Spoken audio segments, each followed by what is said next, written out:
Good morning, guys. It's Thursday. I hope the PSAT went well yesterday. Hope you guys did really well with everything and had a good chance to work on some 12-1 and 12-2 practice.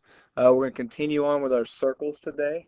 We're moving on to section 12.4. Now, what we're doing today will be in the book.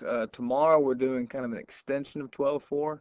It's actually not in the book for that section, but you guys will have everything that you should need for those notes. But today we're just going to continue on with circles, and we're going to talk about other types of angles inside a circle. If you remember from the other day when we were doing 12.2, we were talking about central angles and minor arcs, major arcs, semicircles, everything like that. Today we're going to talk more about angles and more particularly about an inscribed angle. All right, if you guys look up here, we've already got some vocabulary up here, some definitions filled in for you, so I'm not going to have to type them. If you've already printed out, you've got it, but if you want to take a second to go through and copy it down, I'll give you guys a second to do that or so. All right, so yeah, hopefully you guys had a second. If you need a little bit longer, if you guys just want to pause it real quick, and then you guys can come back and finish copying down, and then you can press play again. But we're going to talk about inscribed angle today. Now, a central angle, like we talked about the other day, is located at the center of the circle. The vertex of the angle is at the center. An inscribed angle is similar, except it's not going to be located at the center of the circle. It's actually going to be located on the circle. Now, here in the definition, it says an angle whose vertex is on the circle and the sides contain the chords of the circle.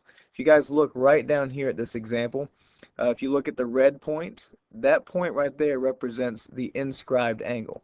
All right, what it's talking about where the sides contain the chords of the circle, this piece right here is a chord and this piece right here is a chord, and those two sides make up that angle. So that's what we're talking about where the sides contain the chords.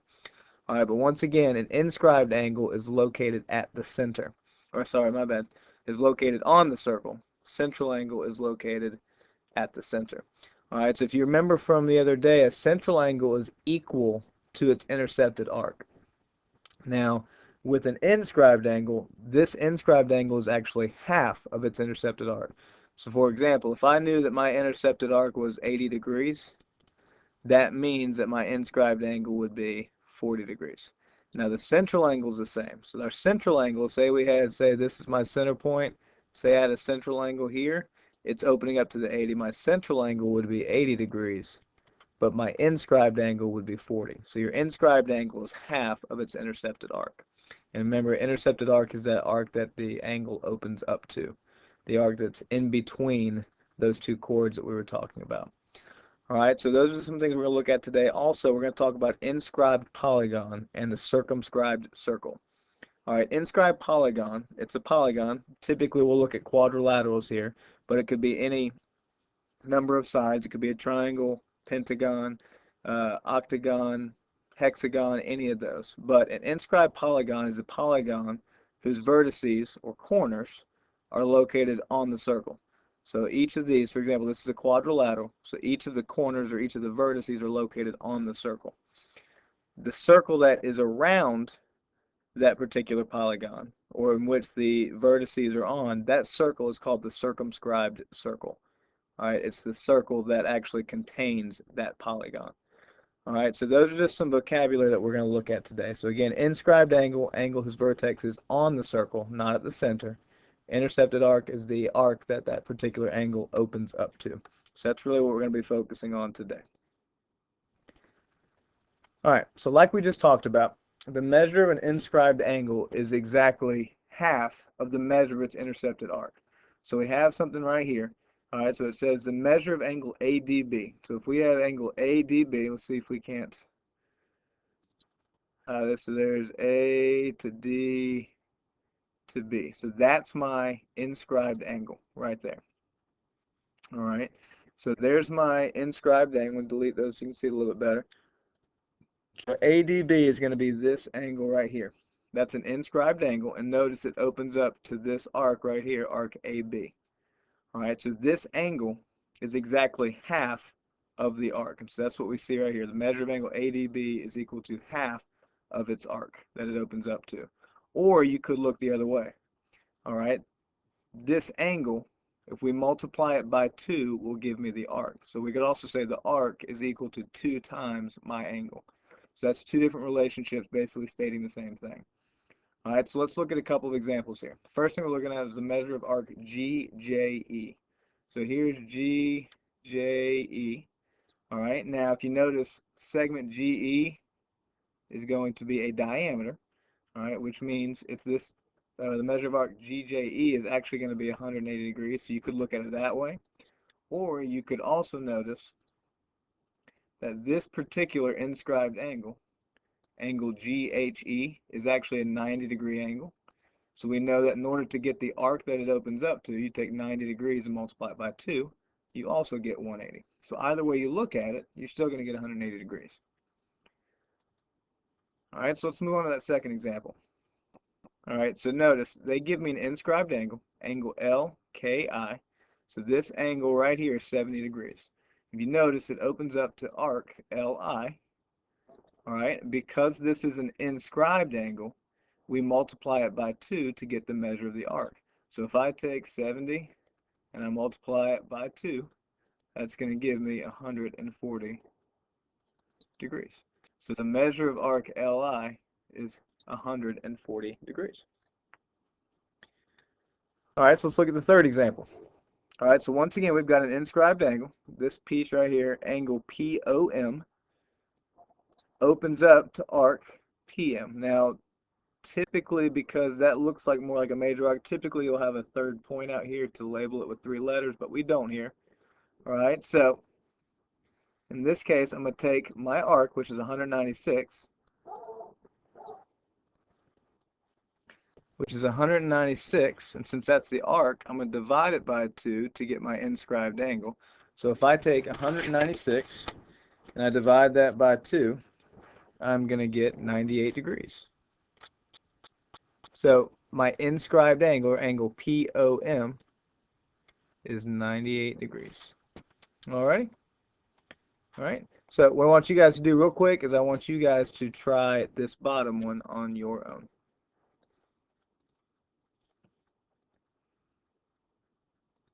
Alright, so let's take a look at this bottom one once you guys tried.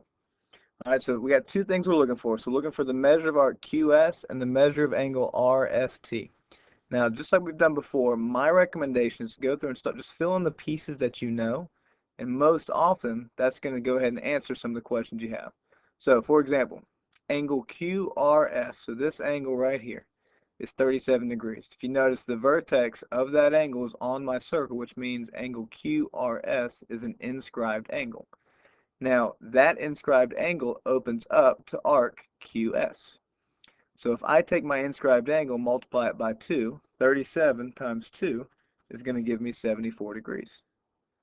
So that piece right there, arc QS, is 74 degrees. And if you notice, that's the first thing we're looking for. The measure of arc QS is 74 degrees. All right, the other thing we're looking for is the measure of angle RST, which is this angle right here. All right, notice once again, angle RST, the vertex is on the circle, which means that's an inscribed angle. It opens up to arc RT, which is 60 degrees. So remember, the inscribed angle is half of the arc that it opens up to. It's intercepted arc. So if I take 60 and divide it by 2, that's going to give me 30 degrees. So the measure of angle RST, that inscribed angle, is going to be equal to 30 degrees.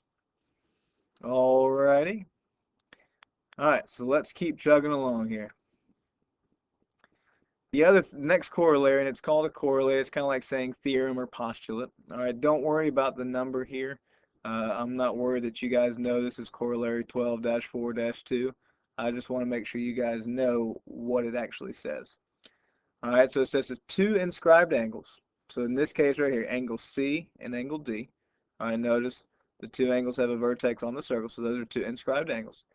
If they open up to the same arc, or if they have the same intercepted arc, then those two angles are equal to each other, or they are congruent. Alright, so if you notice, angle C right here, we'll call it angle ACB.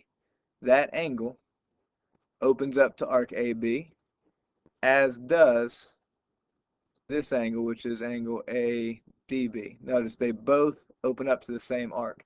They both have endpoints at A and B. So they both open up to the same arc, which means those two angles are congruent. So angle ACB and angle ADB are congruent. All right, so again, they're opening up to the same arc, to the same intercepted arc, which means those two inscribed angles are equal to each other. So let's look at another example. Just find the measure of angle D, and then find the measure of, and that should say arc AB. There we go, arc AB. So first thing, they give us some pieces, so let's go ahead and just fill in some things that we know, and then hopefully that'll help us answer some of the questions we're looking for. All right, so let's look at the first one. All right, so they give me that angle ACB. This angle right here is 52 degrees. Now, notice it's an angle whose vertex is on the circle, so that's an inscribed angle. Notice it opens up to arc AB, so that's my intercepted arc. So if my inscribed angle is 52 degrees, that means my intercepted arc is 52 times 2, which happens to be 104 degrees. All right, now, next thing, if you notice that angle ADB, that particular inscribed angle, because notice once again, the vertex is on my circle, so it's an inscribed angle. Notice that that angle also has an intercepted arc of arc AB, which means if this is my inscribed angle, it's going to be half of 104 degrees, which is going to be 52 degrees. So this just kind of shows you why this particular corollary is true. So these two inscribed angles opened up to the same arc, which means those two angles are equal. So the measure of angle D, or the measure of angle ADB, should be 52 degrees. 52 degrees. And then the measure of arc AB we also found already was 104 degrees. Alrighty. So y'all take a quick second. I want you guys to try this next example. Alright, so let's take a couple seconds. Let's go over this. If you guys need it a little bit longer, you guys can go ahead and pause this and just come back when you're ready. But let's look at this. So try it on your own. So first we got to find the measure of angle RTS. And then they're telling me that QRT is going to be a particular angle, so I got to find some other missing pieces. So once again, let's go through and let's solve for what we need to find. All right, so find the measure of angle RTS. So RTS is this angle here. All right, notice, all right, my endpoints are R and S. That's my arc it opens up to is arc RS. So if I can solve for arc RS, that can help me find for angle RTS. All right, so let's look at what else we know. They tell me that angle RQS is 31 degrees. Well, that's an inscribed angle. Vertex is on my circle, which means to find its intercepted arc, which happens to be arc RS, we multiply my angle by 2. So 31 times 2 is going to give me 62 degrees. So because arc RS is 62 degrees, that means another inscribed angle, angle RTS, would be half of that. So 62 divided by 2 is 31 degrees. So there we go. So angle RTS will be 31 degrees. All right, now, next thing they're telling us, hey, angle QRT is 59 degrees. Now, what I'm going to do is I'm going to go through and erase some things so we don't have too much on here. All right, so it says angle QRT is 59 degrees. So they're telling me that QRT, that angle right there is going to be 59 degrees. So once again, it's an inscribed angle. The angle is vertex is on my circle, not at the center. So because it's on the circle, its intercepted arc, which would be arc QT, would be 59 times 2, which is going to give you 118 degrees. So arc QT is 118 degrees. All right, now, second part of this is what is the measure of arc QT, if you look right over here. So that's going to be 118 degrees. We just found that. The other piece they want is what is the measure of angle QST? All right, so let's look at that. So QST is this angle right here. And notice its intercepted arc happens to be QT. So this means that angle QST should be the same as angle QRT, but let's just make sure. If this is my inscribed angle, it's half of its intercepted arc. So if I take 118 and divide it by 2, I do in fact get 59 degrees. So the measure of angle QST, this angle right here, should be 59 degrees. Alrighty. Now, let's look at a couple special theorems or corollaries or postulates. All right, so let's look at this first one here. We'll kind of cover this up so you don't get too distracted by the next one. All right, so this one says if a right triangle is inscribed in a circle, so there's that word inscribed. So inscribed, once again, means it's a polygon, in this case a triangle, whose vertices lie on the circle. So all three of its corners for this triangle, A, B, and C, its vertices, lie on the circle. So if a right triangle is inscribed in a circle, then the hypotenuse of that right triangle is the diameter of the circle. So notice I've got a right triangle here. Now, the hypotenuse, if you guys remember what we were doing with right triangles, the hypotenuse is opposite my right angle. So if I know this is a right triangle inscribed in my circle, then that means that the hypotenuse of that right triangle is, in fact, the diameter of the circle.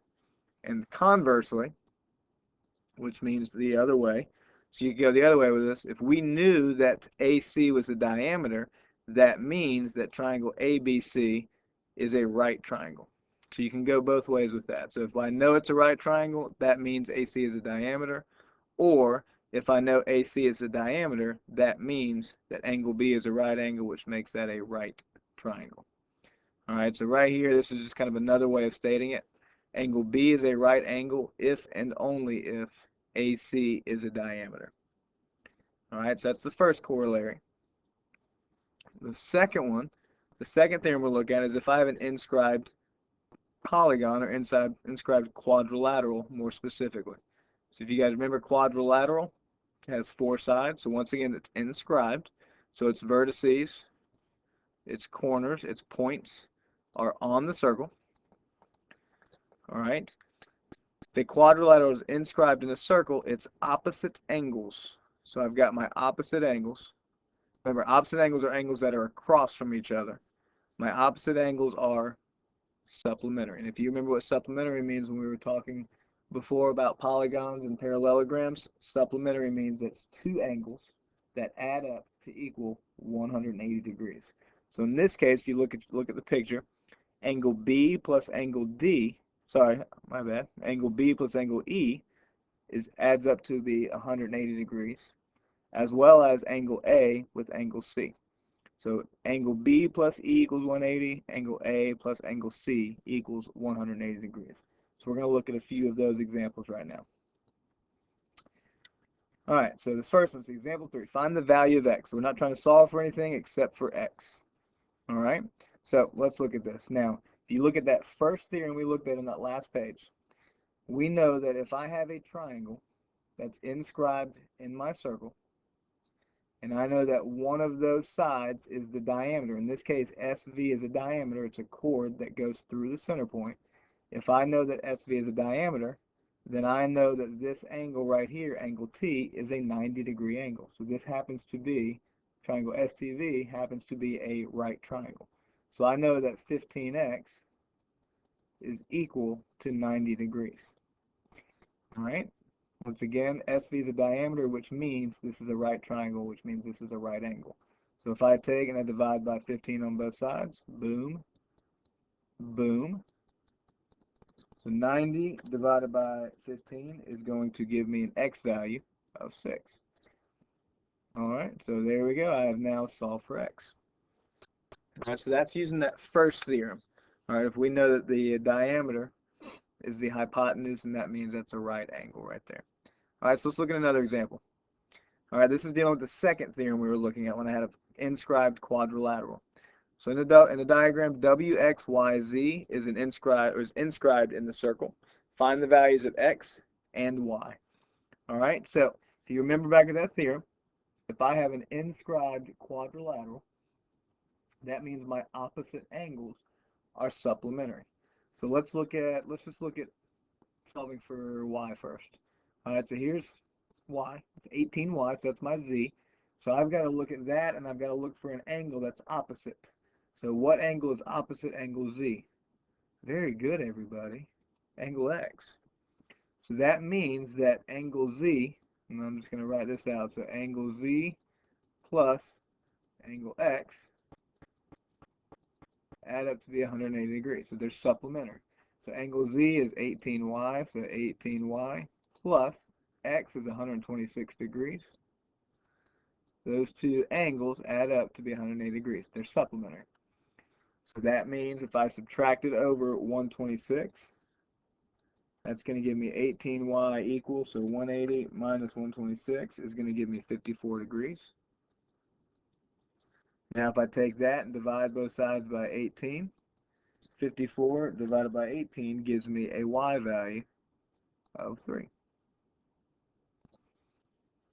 There you go. So there's y. So the next thing we got to solve for is x. So it said to solve for x and y, so we'll do that. We'll go in the red. All right, so I know that this angle, angle y, and its opposite angle, in this case, which would be angle w. So angle y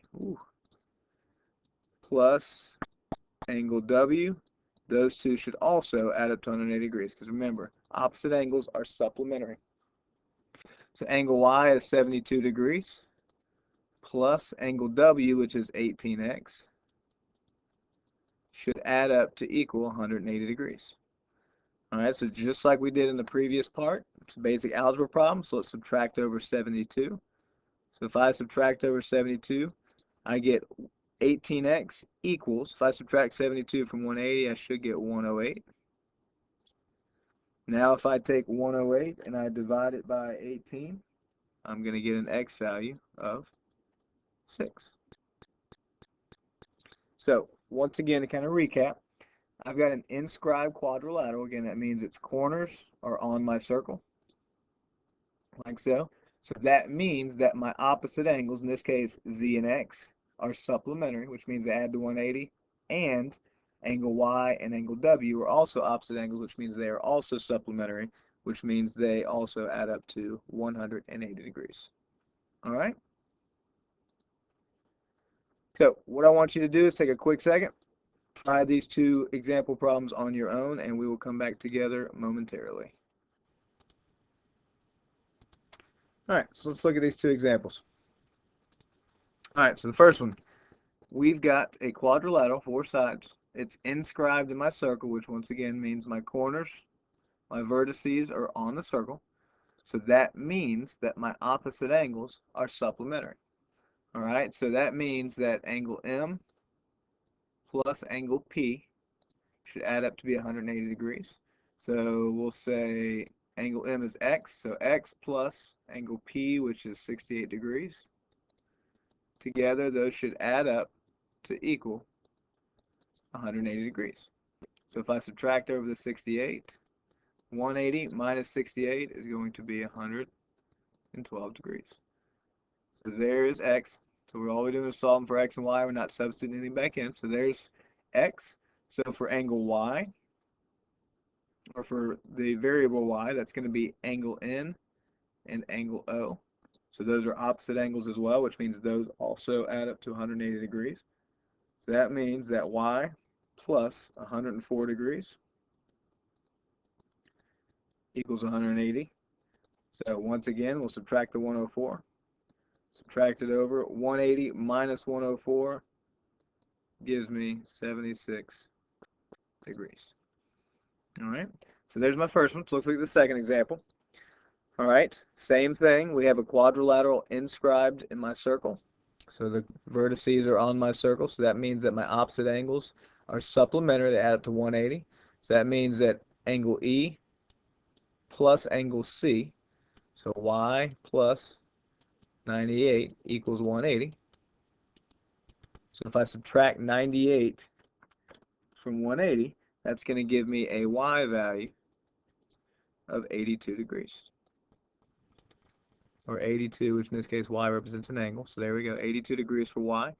Now for x, they don't give you anything for angle F. However, they do give you these little marks. If you guys remember back to what we were doing with triangles and similarity and congruence, those two symbols mean those two angles are congruent. They're equal to each other. So that means if angle D is x, that means angle F is also x. So that means that x plus x equals 180. So remember, opposite angles are supplementary. So that means that 2x, so x plus x is 2x, which equals 180. Divide by 2, you should get an x value of 90, which in this case it represents degrees, so it would be 90 degrees. All right?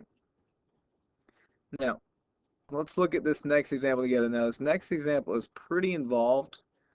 There's a lot that goes into it because there's a lot of angles here. There's a lot of inscribed angles. There are a lot of intercepted arcs.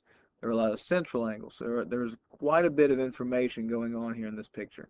So what I'm going to do is I'm going to try and use different colors. You may want to answer some and then erase what you don't need because it can get pretty confusing through here. All right, so I'm going to go through, let's go through and see what we can figure out, what pieces of information we can add to our picture and see if that'll help us find anything. All right, so the quickest thing that I see is that I've got angle QMN, which is this angle right here. It's a central angle located at the center of my circle, which means it has the same degree measure as its intercepted arc. If you notice, it opens up to 118, so I know this angle right here is 118 degrees. So I know that. Same thing right here with 68 degrees, the angle PMO, also a central angle, which means it has the same degree as its intercepted arc. So this is also 68 degrees. Let's see what else. All right, right here I see that angle PNO is an inscribed angle. It's an angle on my circle, so it's half of its intercepted arc, which the intercepted arc is 68 degrees, so half of 68, or 68 divided by 2, is 34 degrees. All right, let's see what else we have here. Now, it looks like PN is going to be a diameter. So what that means then is that PN creates a semicircle, which would be arc PN or arc PQN, however you want to name it, 2 or 3 letters. So if I know that arc QN is 118, then 180 minus 118 will give me this arc right here, which happens to be 62 degrees. Now, because of that, I got another central angle here, so that's going to be 62 degrees.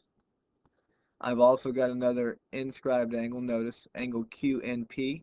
That angle is an inscribed angle, opens up to my arc, so that is also going to be half of my intercepted arc, which half of 62 will give me 31. So let's see if that helps us find anything.